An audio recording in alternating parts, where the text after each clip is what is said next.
Let's move on to post 4436.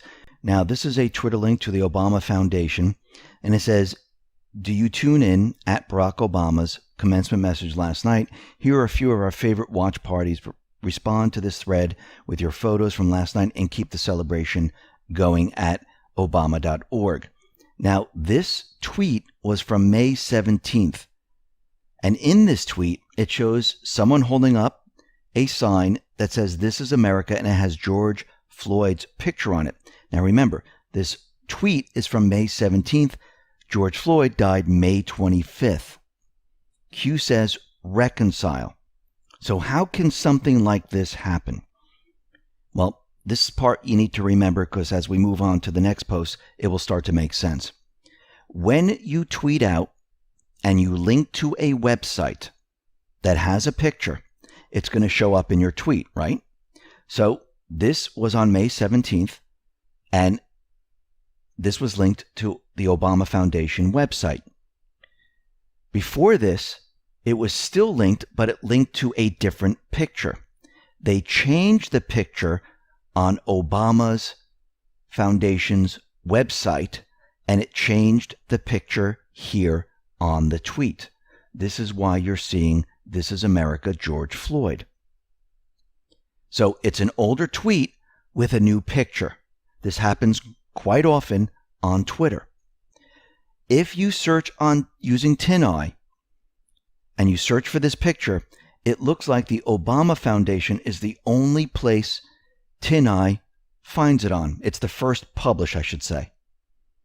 So it looks like the Obama Foundation created this image. Now remember all that, because as we move into post 4437, it will start to make sense. And Anon says, "Q, you really need to walk that last one back. The same reason a thumbnail of gray clapboard shows up on YouTube video when it's been deleted. The thumbnail is current, obama.org main image, but the content is old. Q, you really need to retract that." Then Q responded to all of that with Ruby code language. The code language is not important right now.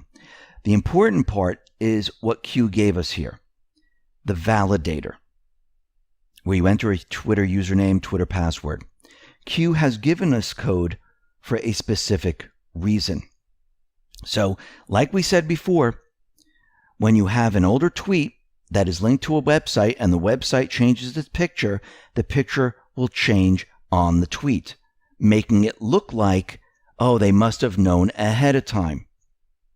Now, what was Q trying to tell us? Q wasn't saying, oh, see this tweet? They put it out there, and this is the marker that shows that they knew that they were going to plan this ahead of time. What Q is telling us is, look at the validator. What is the validator? What does it do? Why does Twitter have it? Well, this is coming from Twitter. Get started in 4 simple steps. Ready to get started with cards. In most cases, it takes us less than 15 minutes to implement. Choose a card type to implement.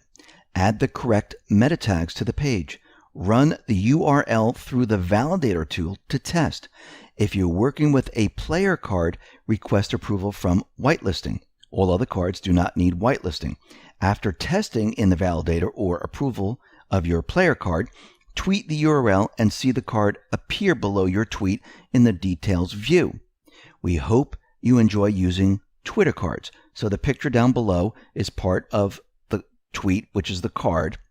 And if you're going to change the picture on the tweet, you want to validate it first. So you test it to make sure that the picture is exactly the way you want it, because sometimes it might pick it up and show part of the picture you don't want anyone to see, or half of the picture you want it to see.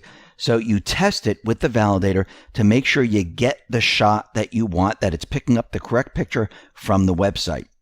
What I believe Q is telling us is that we caught those individuals, the deep state, testing the picture before George Floyd died. Not the post, that they caught them testing it with the validator. and they know what they have done. Now, I don't believe Q is talking to us, and actually, Q confirms this later on in post 4438. It says, not all posts are meant for anons. So it seems that Q, and we know the deep state watches the boards, they are talking to those individuals in the deep state that plan this. And I believe this is what Q was trying to show us. Now remember, Q has always told us we can give you information if you ask a question or you ask something about it, we can give you more information. And I do believe this was what Q was doing. Listen, everyone, thanks a lot for listening. Be well, be safe, and especially be prepared. Thanks a lot.